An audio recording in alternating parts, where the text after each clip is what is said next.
దేవునికి మహిమ కలుగును గాక. ప్రభు పేరట మీ అందరికి వందనాలు, శుభాలు. మరణాత బాగున్నారా? మీ అందరూ బాగున్నారని తలంచుచు మన ప్రభువును రక్షకుడైన యేసుక్రీస్తు యొక్క దివ్యమైన నామమున మీ అందరికీ శుభాలు తెలియపరుస్తున్నాను. ప్రియులారా, ఈ దినము దేవుని వాక్యము కొరకు ప్రార్థన చేసుకుందాం. ప్రార్థన. సర్వోన్నతుడా, సర్వాధికారమైన దేవా, నీ కొందనాలు, స్తుతులు, స్తోత్రాలయ్యా. సమయంలో నీ దీన దాసుడైన నేను నీ లేఖనమును చేత పట్టుకుని నీ ఎదుటకును నీ బిడ్డల ఎదుటకు చేరి ఉన్నాను.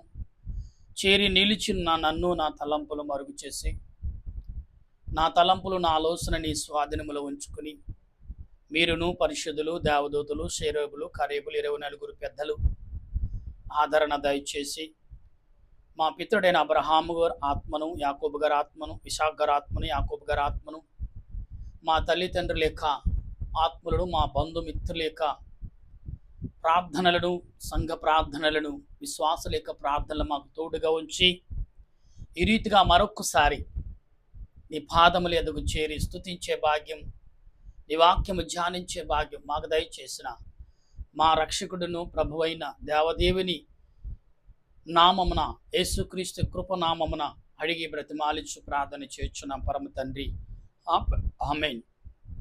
దేవుని సన్నిధి సహాయము సదా మనకు తోడుగా ఉండి ముందుకు నడిపించును గాక, ఆమేన్. ప్రభునందు ప్రియా దేవుని ప్రియులారా, ఈ ఉదయకాలం నుండి ఇప్పటి వరకు అనేక రీతిలుగా మనం ఆలోచించాం, ప్రయాణం చేశాం, పనులు చేశాం, తలంచాం, నిర్ణయం తీసుకున్నాం, అన్నీ బాగున్నాయి. అయితే ఈ సాయంకాల సమయంలో దేవుని ఎదుటకు మనం ఏ రకంగా చేరాం, ఏ తలంపులతో మనం చేరాం, ఏ ఆలోచనతో దేవుని దగ్గరకు వచ్చాం, ఏ కోరికతో మనం ప్రభువుని ఈ సాయంకాల పూట ప్రార్థించబోతున్నాం, అయితే ఈ ఆలోచనతో ఇలా చేయాలి, ఇలాగ ప్రార్థించాలి, ఈ సాయంకాలప్పుడు ఇలాగా నేను దేవుని స్తుతించాలి, ఈ సాయంకాలప్పుడు దేవుని ఇలాగ ఆరాధించాలి అనేవి అనుకున్నావా?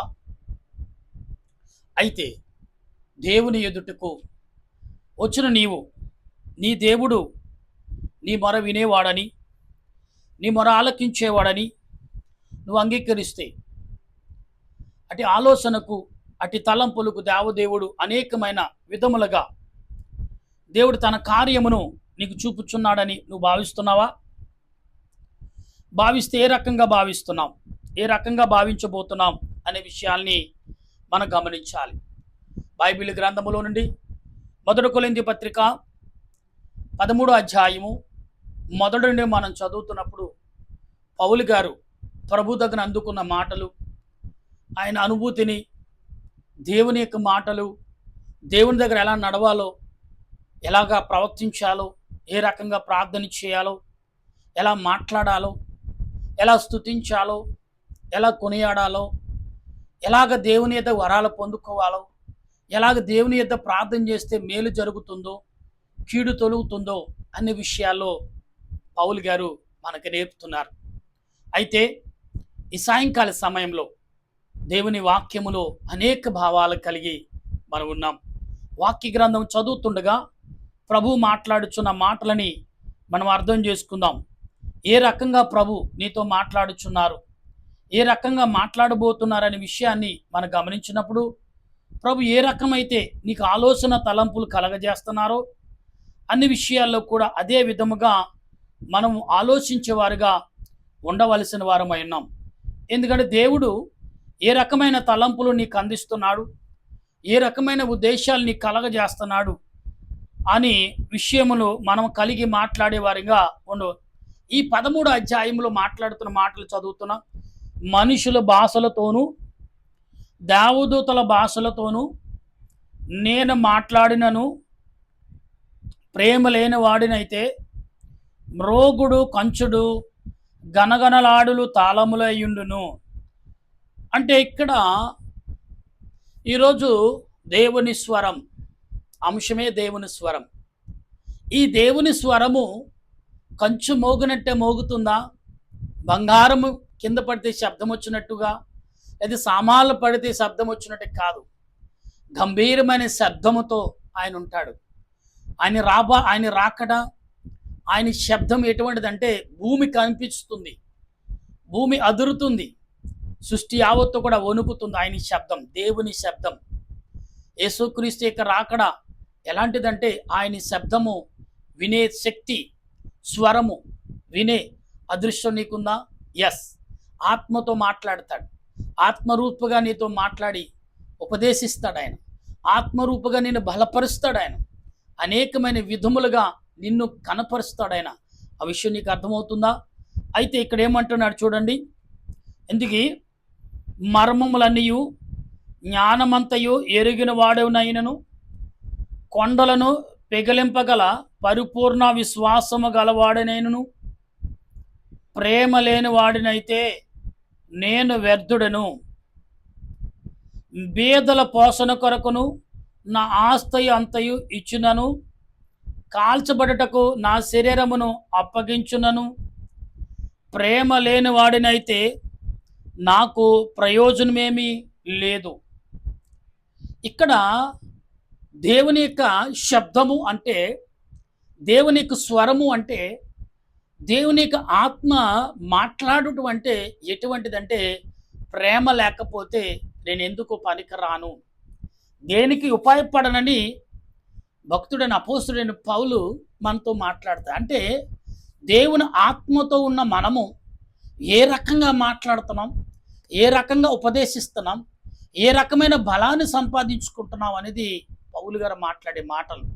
కనుక ఈ సాయంకాల సమయంలో నువ్వు ప్రేమ కలుగున్నావా, ప్రేమ లేకున్నావా, అసూయ కలుగున్నావా, స్వార్థము కలుగున్నావా, అక్రమ కలుగున్నావా, అన్యాయము కలుగున్నావా, పాపము కలుగున్నావా, వేదన కలుగున్నావా, శోధన కలుగున్నావా, ఏదైనా కానీ దేవుని స్వరానికి, దేవుని వాక్యానికి, దేవుని ప్రార్థనకు, దేవుని విజ్ఞాపనకు నువ్వు లోబడితే ఖచ్చితంగా నీకు విడుదల వస్తుందని లేఖనం చెప్తుంది. అయితే ఇక్కడ అంటున్నాడు, ఎంత అంటే కొంతకాలము సహించుము. కొంతకాలం అంటున్నాడు ఆయన. ఎంతకాలము అంటే ఇక్కడ గమనించండి, ఇంతకును నా శరీరం అప్పగించినను ప్రేమ లేని వాడినైతే నాకు ప్రయోజనమేమీ లేదు. ప్రేమ దీర్ఘకాలం సహించును.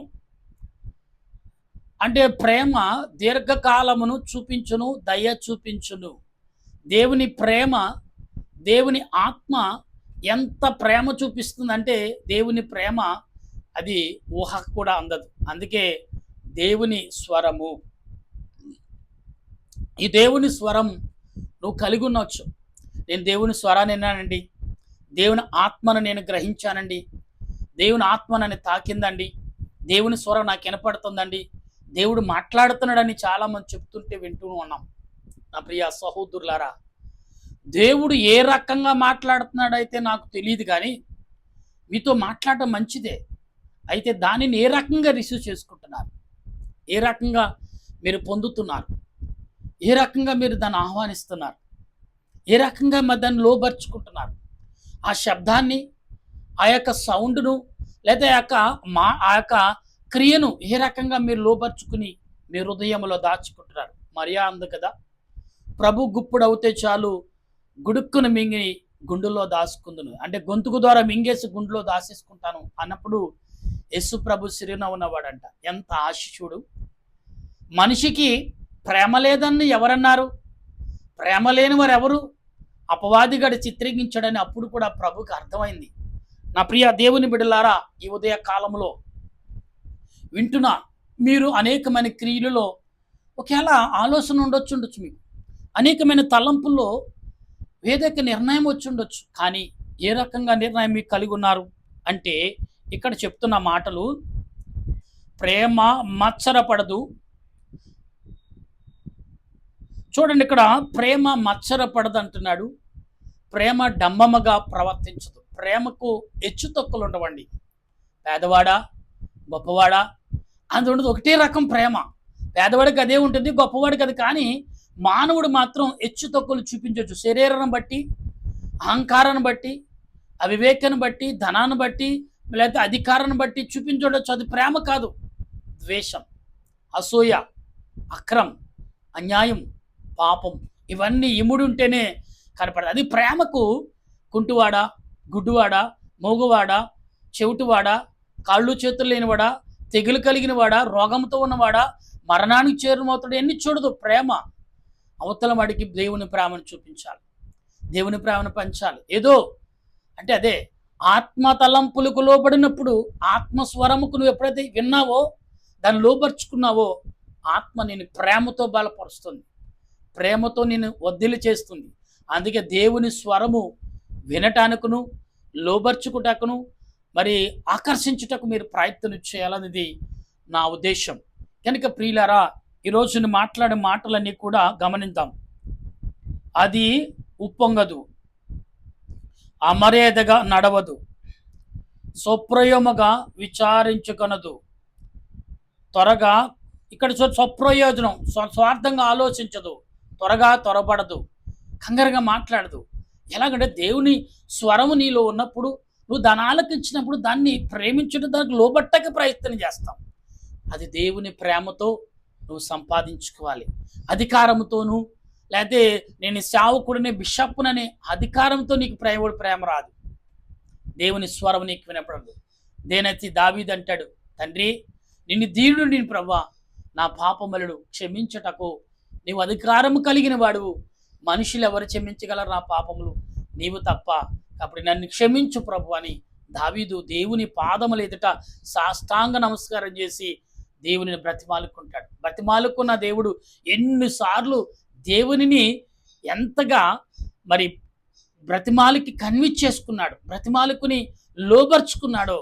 ఆయన స్వరం విన్నప్పుడు దావీదంట వణుకుపోయేవాడంట. అంటే ఎంత భయము భక్తి. అందుకే స్థిరకాలము జీవించాడు దావీదు. దావీదు సొలొమోనుని ఆదరించి ప్రేమించి దేవుడు చెప్పిన పని వరకు కూడా బలపరుచుకుంటూ వచ్చాడు. గమనించండి మనం. అయితే ఇక్కడ అంటున్నాడు పౌలు గారు, అపకారమును మనసులో ఉంచుకున్నదు. అంటే అపకారం ఎవరికైనా అపకారం అంటే ప్రేమ అపకారం, స్వార్థం, అసూయ, అక్రమం, అన్యాయం ఏమీ ఉండదంట ప్రేమకి. నిష్కలంకమైనది ప్రేమ. నీడు ఎందులో అయినా కలుస్తుంది, పాలు ఎందులోనూ కలుస్తుంది, కలవననే మాట అనదు. గాలి, ప్రకృతి దేంట్లో అయినా విమ్మడిపోతుంది. అలాగనే మనం మాత్రం విమ్మట్లేదు. మనుషుడు విమ్మడపోట కారణం ఏంటి? లోకమైన ఆశలు, లోక సంబంధమైన కోరికలు, లోక సంబంధమైన అనాలోచనతో మనం ఉండటం వల్ల. ఇక్కడ అంటున్నారు చూడండి ఏమని, దేని సంతోషపడక సత్యమునందు సంతోషించుచు అన్నిటికీ తాడుకునుము, అన్నిటి నమ్మును, అన్నిటిని నిరీక్షించును, అన్నిటిని ఓర్చుకును. ఇది ప్రేమ. అన్నిటిని ధరించును, అన్నిటిని ఓర్చుకును, అన్నిటిని గమనించును, అన్నిటిని లోబర్చుకుంటుంది. అంటే ప్రేమకు హెచ్చు తక్కువలు ఉండవండి. ఉండదండి. దేవుని స్వరానికి కూడా హెచ్చు తక్కువలు ఉండవు. దేవుని ఆత్మకు హెచ్చు తక్కువలు ఉండవు. ప్రతి వాడిలో దేవుని ఆత్మ ఉంది. ఎలా దేవుని ఆత్మ శరీరంకు లోపాలకు కానీ ఆత్మకు లోపము లేదండి. అవసరత రెక్కలో నీ శరీరం కలిగిస్తుంది ఆత్మ, రెక్కలతో ఎగిరెళ్ళిపోతావు. అవునండి. ఎలా కాళ్ళు చేతులు లేని వారు విమానంలో ఆకాశం మీద ఎగిరి వెళ్ళట్లేదా? దేవుడు దాని తగ్గ వాహనాలు సిద్ధపరచట్లేదు వాళ్ళకి. అదే రెక్కలతో నన్ను అంటే రెక్కలు వచ్చి అంటే పక్షిరాజు రెక్కలు నాకు ఇచ్చి నేను ఎగిరి వెళ్ళిపోదునా అని భక్తుడు అన్నట్టుగా మనమును అలాగ ఉన్నావేమో. అయితే ఇక్కడ అంటున్నాడు చూడండి ఏమని, ఇది ప్రేమ శాశ్వత కాలం ఉండును, ప్రవచనములైన నిరర్ధకమవును గాని భాషలైన నిలిచిపోవును, భాషలైన నిలిచిపోను, జ్ఞానమైన నిరర్ధకమవును. మనము కొంత మట్టుకే వెరుగుదము, కొంత మట్టుకు ప్రవచించుచున్నాము కానీ పూర్ణమైనది వచ్చినప్పుడు పూర్ణము కానిది నిరర్ధకమగును.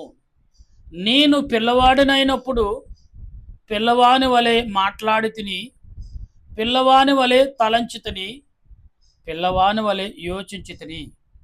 ఇప్పుడు పెద్దవాడినై పిల్లవాని చేష్టలు మానివేసి, ఈ చూడండి, పిల్లవాడు వలె ఉన్నాను. పిల్లవాడు ఎలా ఉన్నా అలాగే ఉన్నాను. ఇప్పుడు పెద్దవాడిని అయ్యాను. పిల్లవాడి మాటలు చేష్టలు మానివేశాను. పెద్దవాడి వలె ప్రవర్తిస్తున్నాను. అవునండి, చాలాసార్లు నేను కూడా పిల్లవాడి వలె ప్రవర్తించినప్పుడు తర్వాత అర్థమవుతుంది ఒక్కొక్కసారి. కనుక ఈరోజు మీరు కానీ నేను కానీ అలా ఉన్నామేమో. ఇప్పుడు పెద్దవారు, మనము పెరిగనం తిని పాలనం తినే వాళ్ళం కాదు, కక్క ముక్క తినే వయస్సు కలిగిన వారు. అంటే నీవు ఆత్మ సంబంధమైన దేవుని యొక్క స్వరం ఏంటో గమనించే, దేవుని శబ్దం ఏంటో గమనించగల శక్తిమంతుడు నువ్వు, చిన్నపిల్లవాడు కాదు. ప్రియులారా, దైవజనుడు దేవుడు పిలుస్తున్నప్పుడు ఏమన్నాడు? అయ్యా పిలిచావా అన్నాడు. లేదు నాన్న పండుకో అన్నాడు. రెండోసారి కూడా పిలిచావా అన్నాడు. లేదయ్యా పిలవలేదు. ఈసారి ఎవరైనా పిలుపు స్వరం వినపడితే చిత్తము ప్రభువాను అన్నాడు. అలాగే ప్రియులారా, ఆనాడు సమూయేలు చూసారా, ఆనాడు సౌలు కానీ పౌలు కానీ వీళ్ళందరూ కూడా అలాగే దేవుని స్వరం విన్నారు, లోబడ్డారు. ఆ స్వరం ఏదైతే చెప్తుందో అదే చేశారు. అదే ప్రయాణం వారు ప్రవర్తించారు. ఈరోజు నీవు నేను ఎలాగున్నాం? ఏ రకంగా ఉన్నాం? ఏ రకంగా మాట్లాడుతున్నాం? ఏ రకంగా ప్రవర్తిస్తున్నాం? గమనిద్దాం. అయితే ఇక్కడ అంటున్నాడు చూడండి, ఇదిగో చూచినగా చూచుచున్నావు, అప్పుడు ముఖాముఖిగా చూచితుము, ఇప్పుడు కొంత మట్టుకే ఎరిగి ఉన్నాము, అప్పుడు నేను పూర్తిగా ఎరగబడిన ప్రకారము పూర్తిగా ఎరుగుదును. కాగా విశ్వాసము, నిరీక్షణ, ప్రేమ, ఈ మూడును నిలుచును. వీటిలో శ్రేష్టమైనది ప్రేమయే. ప్రియులారా, దేవుని ప్రేమ కలిగి ఉన్నావా? దేవుని ఆత్మను లోపరుచుకుంటున్నావా? దేవుని స్వరానికి లోబడుతున్నావా? ఎస్, ఇవాళ చాలామంది చెప్తున్నారు, ప్రభు నాతో మాట్లాడారండి, దేవుని స్వార్థ చేయుటకు నన్ను పిలిచారండి అంటున్నాం. ఆ పిలుపు ఏంటో నువ్వు గమనించావా? పిలిచారు వెంటనే బైబిల్ పట్టుకుని నీ స్వార్థ చేసేస్తాం, ప్రార్థన చేస్తాం, ఆశీర్వదించేస్తాం. మొదట మోకాళ్ళు ప్రార్థన ఉందా? మొదట విశ్వాసం కలిగిన ప్రార్థన ఉందా? నీ అంతటి నీవు విశ్వాసంగా నువ్వు నడిచావా? నీ విశ్వాసం అంటే ఏంటో తెలుసుకున్నావా? దేవుని స్వరం ఏంటో, తల్లిదండ్రుల స్వరం ఏంటో, కుటుంబ స్వరం ఏంటో, బిడ్డల స్వరం ఏంటో, భార్య స్వరం ఏంటో, లేదా బంధుమిత్రుల స్వరం ఏంటో, ఫలాని నీ స్నేహితుల స్వరం ఏంటో తెలుసుకోకుండా నాకు అందరూ తెలుసు అంటే ఎట్లా కుదురుతుంది? ఒక్కొక్కసారి ఎవరైనా పట్టబడినప్పుడు అంటారు, నాకు వాళ్ళు తెలుసు, నాకు వీళ్ళు తెలుసు, మీకు తెలుసా అంటారు. పోలీస్ శాఖ వారు పట్టుకున్నప్పుడు అప్పుడు వాళ్ళు చెప్పగానే, అయ్యో పలానా ఆయన తెలుసా, ఫోన్ నెంబర్ ఏదో పెట్టుకుంటారు, ఏదో చేస్తారు, అవతల వారు మిమిక్రీ ఏదో చేస్తారు, అప్పుడు బెదిరిస్తే సారీ సార్ అని చెప్పి తీరా ఏదో ఒక రోజు నిజంగా తెలిసిపోయినప్పుడు నీ పరిస్థితి ఏంటి? నీ స్వరము నా కాళ్ళ తెలిసి ఏళ్ళ తెలుసు అంటున్నావు కదా, ఆ స్వరం ఏమైపోయింది? మరుగైపోయిందా? నిజమైన స్వరము ఎప్పుడు మరుగు కాదు. నిజమైన ప్రేమ ఎప్పుడు దూరంగా ఉండదు. నిజమైన ప్రేమ నిజముగానే ఉంటుంది. నిజమైన స్వరం నిజముగానే ఉంటుంది. తండ్రి స్వరము ఎక్కడున్నా బిడ్డ గమనించగలడు. భర్త స్వరం భార్య ఎక్కడున్నా గమనించగలడు. భార్య స్వరం భర్త ఎక్కడున్నా గమనించగలడు. దేవుని స్వరం ఎక్కడున్నా నువ్వు గమనించగలిగి ఉండాలి. నీ స్వరం నువ్వు ఎక్కడున్నా, ఎక్కడ పాతాళంలో మరి మగ్గుపోతున్నా కానీ నీ స్వరం తండ్రి అని పిలవగానే కుమారుడా అని విత్ సెకండ్లో నీకు సమాధానం దొరుకుతుంది. దేవుని స్వరమిని తండ్రి, ప్రభువా, యేసయ్యా, నా రక్షక, నా విమోచనకర్త, నా తండ్రి, నా పాపములను క్షమించే నాదుడా, నా పాపములను కడిగే నా ప్రభువా, నా పాపలు విమోచి చేసే నా తండ్రి అని మనం తిరిగి సమాధానం స్వరముతో మాట్లాడగలుగుతున్నావా? భయమేస్తుందండి. చాలామంది అంటారు, అయ్యా ఆ దేవుని స్వరమని కానీ నాకు వణుకు పుట్టిందండి.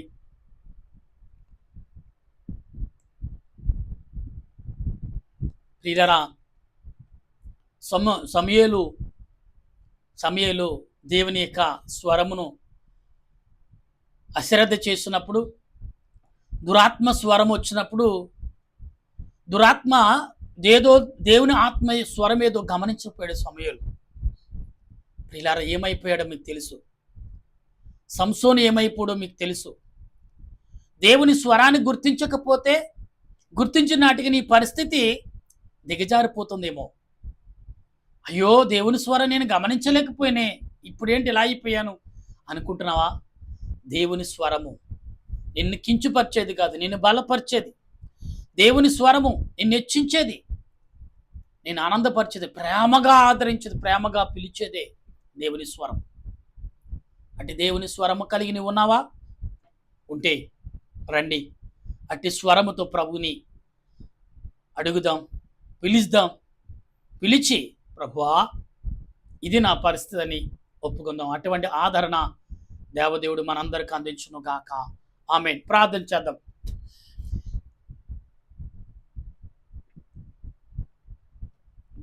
ప్రేమగల మా ప్రభువా, నీ కొందనాలు, స్తోత్రాలు ప్రభువా. ఇంతవరకు నా ప్రభువా నీ స్వరము గురించి, నీ ప్రేమను గురించి మాట్లాడి ఉన్నాం. ఇటు స్వరం ఎటువంటిదో, దేవుని స్వరం ఎటువంటిదో, దేవుని ప్రేమ ఎటువంటిదో గమనించి ప్రార్థించే కృపను మాకు దయచేయమని, నీ ఆలోచన, నీ తలంపులు మాకు సమకూర్చమని, నీ వాక్యము చేత మమ్మల్ని కట్టమని, నీ స్వరముతో మమ్మల్ని బలపరచమని, నీ స్వరం విని గ్రహించే కృపను మాకు దయచేయమని, నాకే కాదు నా దేశ ప్రజలకు, ప్రపంచ ప్రజలకు ప్రభా, ఇదిగో నాయన, ప్రపంచంలో అన్ని చోట్ల అలజడి జరిగింది, కానీ ఇప్పుడు ఇండియాలో కూడా అలజడి జరుగుతూనే ఉంది. యవనస్తులు రోడ్ల మీద ఎక్కి అయ్యో మా భవిష్యత్ ఇంతేనా అని ప్రశ్నించేవారు కొందరు, అయ్యో అని గుండెలు బాదుకునేవారు కొందరు. దేవా, అధికారుల్ని, నాయకులు ప్రశ్నిస్తే నా పట్టనట్టుగా, నిమ్మకు నీరెత్తున్నట్టుగా ఉన్నారు ప్రభా. దేవా, ఎంతోమంది మరణిస్తున్నారు ప్రభా. పోలీసు సహోదరులు, తన స్నేహితులే, తన సహోదరులే పోలీసుల రూపంలో, పోలీసుల యొక్క అధికారములతో ప్రభా చాలామంది గాయపడుతూనే ఉన్నారు. దేవా, తన బిడ్డలు, చాలామంది బిడ్డలు లేరా? చాలామంది అడుగుతున్నారు, అయ్యా నీ స్నేహితుడు, నీకు తమ్ముళ్ళు లేరా, నీకు పిల్లలు లేరా, మమ్మల్ని ఎందుకు కొడుతున్నారు అంటే అధికారాన్ని బట్టి కొట్టవలసి వస్తుందని కొందరు ప్రశ్నిస్తున్నారు. అధికార ఒత్తిడితో మేము అధికార ఒత్తిడితో అధికారులకు మేము బంటులుగా మారిపోయామని అంటున్నారు ప్రభా. అవును, ఇవాళ ఎవరికి కూడా భద్రత లేదు, ఎవరికి కూడా నిన్ను మరి స్వేచ్ఛగా జీవించటం కష్టమైపోతుంది ప్రభా. ఇండియా అంటే స్వేచ్ఛమైన జీవితం, ఆనందకరమైన జీవితం, సంతోషకరమైన జీవితం అని, ఇండియా ప్రజలు ఎంతో స్వేచ్ఛగా ఉంటారని ఆ ముద్ర కాస్త నాయన కఠినంగా మారిపోతుంది. పరిపాలించబడే నాయకుడు, ధనవంతుడే నాయకుడు, పేరు కలిగిన నాయకుడు, నాయన ప్రజలతో పలుకుబడిన నాయకుడు అనే రీతిలో ప్రేమ, గౌరవం, మర్యాదలు ఏమీ లేకుండా ప్రభా సమాజంలో ఉన్నాయి. దేవా, ఏదో ఒక రోజున గద్దకెక్కిన వారిని ఖచ్చితంగా ఆనాడు సౌలును దించి దావీదును రాజుగా చేసిన దేవుడు. సౌలుతో చెప్పా, ఇదిగో నాకు వ్యతిరేకంగా నువ్వు చేస్తున్నావు కాబట్టి నువ్వు పనికిరావు.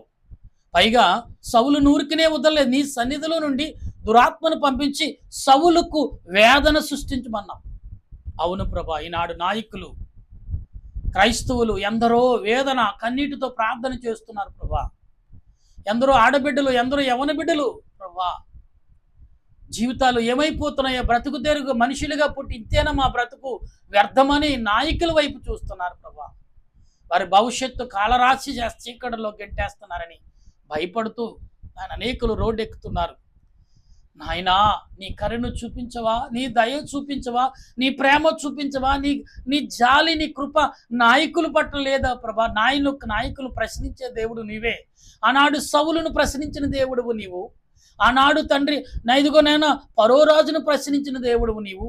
ఆనాడు ఇదిగో తండ్రి దర్వేరాజును ప్రశ్నించిన దేవుడువు నీవు. ఎందరినో వ్యక్తులను ప్రశ్నించిన దేవుడువు నీవు. ఎందరితో మాట్లాడిన దేవుడు ప్రభా నీవు. ఈనాడు మా నాయకులు, మా దేశ నాయకులు 140 కోట్ల ప్రజలు, అందులో సుమారు 80 కోట్ల ప్రజలు యవనస్తులే ఉన్నారని, 100 కోట్ల పైగా యవనస్తులే ఉన్నారని, యవన కుమార్తెలు, యవన బిడ్డలే ఉద్యోగాలు లేక అల్లాడిపోతున్నారని కనపడుతున్న లెక్కలు చెప్తున్నాయి. కానీ నాయకులు ఏదో చేస్తున్నాం, అభివృద్ధి అంటున్నారు, కానీ ప్రభు ఎక్కడా కనిపించలేని పరిస్థితి. నీ సన్నిధి తోడుగా ఉంచి ప్రభు వారి మనసులు మార్చి, ఇప్పటికైనా గద్దె ఎక్కిన వారు, సింహాసనం మీద కూర్చున్న వారు మొండుతనముతో కాక ప్రభా, ఇదిగో దావీదు కుమారులు మొండుతనముతో నాయన సింహాసనం ఎక్కినప్పుడు తన కుమారుల్ని తానే సంహరించినట్టుగా మేము చూస్తున్నాం. అవును కదా, నీ పిల్లలైన వారు నీవే సంహరిస్తావు. అవును, శత్రువులుగా మానవుడు దురాత్మకు లోబడినప్పుడు శత్రువైన నా కుమారుడైనా కన్న బిడ్డ అయినా కానీ నీ సంహరిస్తానన్నావు. దేవా, మేము బ్రతిమాలుకున్న వారి మనసులు మార్చి ప్రజల యొక్క మనసులను అర్థం చేసుకుని ప్రవర్తించే భాగ్యం దయచేయమని అలుపుడు నా యోగుడిని సంఘాల వారు, సేవకులైన వారు అనేకులు, ప్రార్థన ఎరిగిన వారు అనేక రీతిలుగా నిన్ను స్తుతించుతూ నేను గణపరుస్తున్నాను. దేవుడా, నువ్వు చూడట్లేదా? చూసే దేవుడు కదా, చూసి ఏం చేస్తున్నావయ్యా? మా బ్రతుకులు ఇంతేనా? మనుషులుగా పుట్టి వ్యర్థమైన మనుషులుగా జీవించాలని మాట్లాడుతున్న వారు అనేకులు. కనుక నీ ఆలోచన, నీ తలంపును దయచేసి నీ వాక్యము, నీ ఆత్మ నడిపింపు దయ చూపించమని, నీ దీవెన యావత్తు కూడా మాకు తోడుగా ఉంచమని మా ప్రభువును రక్షకుడైన యేసుక్రీస్తు నామములో అడిగి ప్రతిమాలి ప్రార్థన చేయుచున్నాను పరమ తండ్రి, ఆమేన్. పరలోక మా పరమ తండ్రి నామమున పరిశుద్ధవచ్చునుగా, నీ రాజ్యం వచ్చునుగాక, నీ చిత్తం పరలోకమందు నెరవేరినట్లు భూమి మీద నెరవేరునుగా. మనందరూ మాకు దయచేసి మా ప్రార్థన చేసి మనం క్షమించిన ప్రకారం మా ప్రార్థన క్షమించు. సోదరునిగా కింద తప్పించు రాజ్యము, శక్తి, మహిమ నిరంతర నీవు నా తండ్రి, ఆమేన్. ఈశ్వరత్వమే విజయం అపాదులు, ప్రవేశత్వమే విజయం అపాదులు, సంపూర్ణ విజయం అపాదు కంత కలాశ. హల్లెలూయా, హల్లెలూయా, స్తోత్రం, స్తోత్రం. ఆమేన్, ఆమేన్. మన తండ్రి అయిన దేవుని ప్రేమ, త్రియేక దేవుని కృప, పరిశుద్ధాత్మిక అన్యోక జీవితం ఇప్పుడు ఎల్లప్పుడు సదా తోడుగా ఉండిన రాకడకు సిద్ధపరచును గాక. ఆమేన్, ఆమేన్, ఆమేన్. మీ అందరికీ వందనాలు. మరణాత.